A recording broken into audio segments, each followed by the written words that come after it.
Good afternoon, ladies and gentlemen, esteemed guests, and fellow advocates for justice. Allow me to share a story, a narrative that speaks volumes about the cycles of poverty, trauma, and incarceration, and how it impacted not just one life, but many across our nation. On paper, I am depicted as a two-time convicted felon, deemed a menace to society, and painted as a threat to our community. Yet, beyond these labels lies a journey shaped by systemic issues and structural failures that impacted not just me, but many families across races and communities. From the age of 5, my life was tainted by various levels of trauma. A harrowing combination of sexual abuse, domestic violence, and the looming presence of community aggression. The sad reality is, by the time I reached 14, I had witnessed my mom and siblings repeatedly abused. I had engaged in gang-related behaviors, and I was completely numb by drugs and alcohol. Consider the profound impacts that poverty, trauma, and pervasive violence can have on an adolescent psyche. For years, I pointed fingers at my stepfather, blaming him for the horrors that infested our family environment. But it wasn't until my mid-20s when I realized the structural failures that influence the traumas I endured not only shaped those traumas, but created a space where such conditions could occur. Let's reflect on my family for a moment. My mom, unable to complete high school. My dad, also without a diploma or a GED, worked as a butcher to maintain his drug habits. My stepfather himself didn't even finish the 5th grade and had long stays in prison.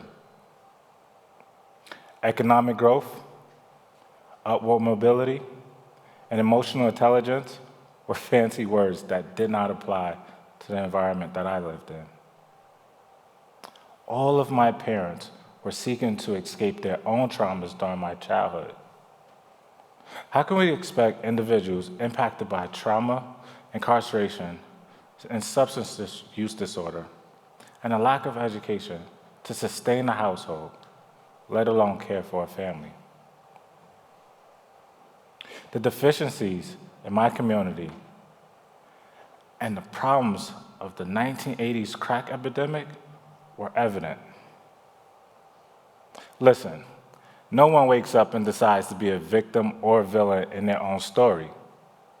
For years, I could not critically assess my parents' life and how it would impact my adult self. I only knew that there was a problem with our society because no one should live in trauma-induced environments. And I also knew it was a double standard to label us as criminals and not those systems that produce such poverty and addiction. Contextually, there's a lingering question. How can communal systems be harmful and punitive rather than transformative and healing? To be frank, prisons are a result of educational, community, and fiscally poor social structures. Prior to my first arrest, there was clear evidence that I used substances and was coming from a place of poverty. Yet, was it a lack of community resources? Did no one care to understand why the kids in my community skipped school, engaged in crime, and numbed their feelings away? How is it that no one was asking these questions? Why is it that no one was asking why? At the age of 14, I found myself caught in a system that seemed predestined for not just me, and other poor children, but especially those of incarcerated parents.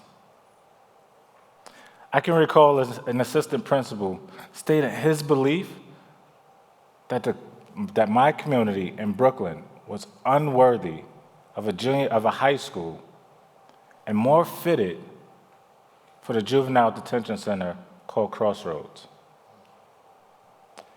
This was an educator setting the stage for another generation of Black and brown youth to be cycled into incarceration. I was conditioned to endure poverty, to normalize and embrace violence, and to be desensitized to the suffering of others.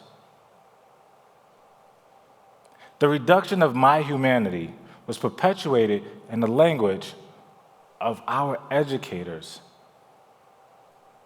and the promise of safety through incarceration. This was seen in the stop and frisk era of the 1990s and happened prior to my arrest in 1997 when I left a young man assaulted, battered, and robbed. Was there a need for accountability for my actions? Absolutely. But did anyone stop to question why a 14-year-old was engaging in such grievous acts to begin with? No.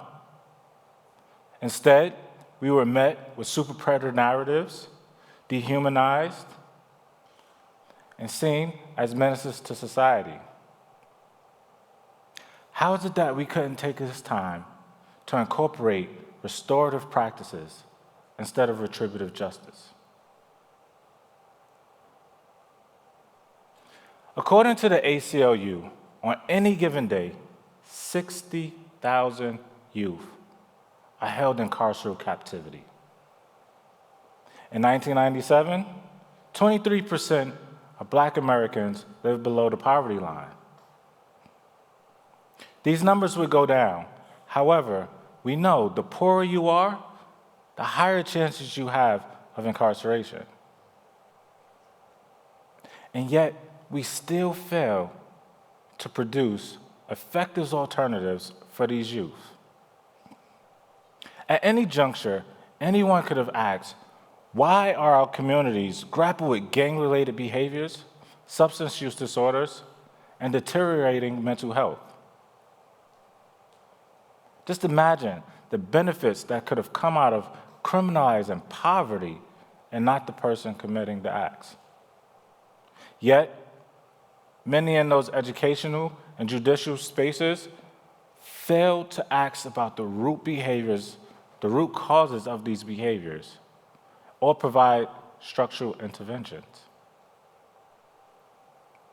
You see, by the time I reached the age of 15 and placed on probation, I've experienced many stays in juvenile detention centers, which led to my eventual incarceration at 16. I was beyond the stages of asking why a 14-year-old continued down that path to begin with. If someone in the realms of our system would have paused, be it the courts, the treatment centers, or educators, to ask why, the problem of too late would have never occurred. The traumas I would endure within the walls of New York State prisons would only deepen my distorted worldviews, temporarily extinguishing any hopes I would have of transcending beyond the stereotype of a mere gangster. It would take me years to identify and pivot my advocacy in addressing those social structures that perpetuated these cycles of harm. Poverty was the crime that led me to incarceration. If someone would have taken the time to critically assess my situation at 14 or 16, there may have been a chance to provide an opportunity to see the conditions of poverty and structural violence as criminal and not me. Furthermore, this could have created an opportunity for proactive response, preventing future crimes.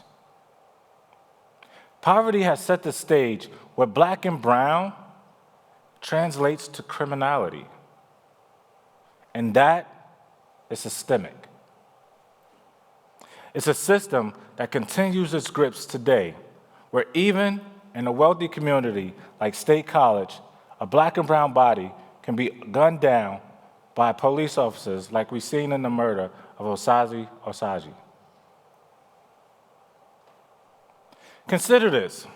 George Floyd's murder was initially justified due to his substance use disorder and his criminal conviction. If our system was designed to operate from a trauma-informed lens, if someone would ask why a person is responding to the way they are, asking why could save lives. My journey is not unique. It echoes in the stories of many suffering under the weights of injustices. Yet, to walk on this journey is not easily accessible to those who are on the trajectory that I've been on. It is time that we address poverty as the real crime, dismantle these structures, and rebuild the systems that uplift and empower rather than condemn and confine. We are more than felons. We are fathers, sons, husbands. We are wives, sisters, daughters. We are grandmothers and grandfathers and contributing members to society. I stand before you today as a graduate assistant for the Restorative Justice Initiative at Penn State. I am the first formerly incarcerated Black elected official in State College Borough. I am more than a felon. I am a testament to the human capacity for growth and change and resiliency in the face of adversity. Thank you.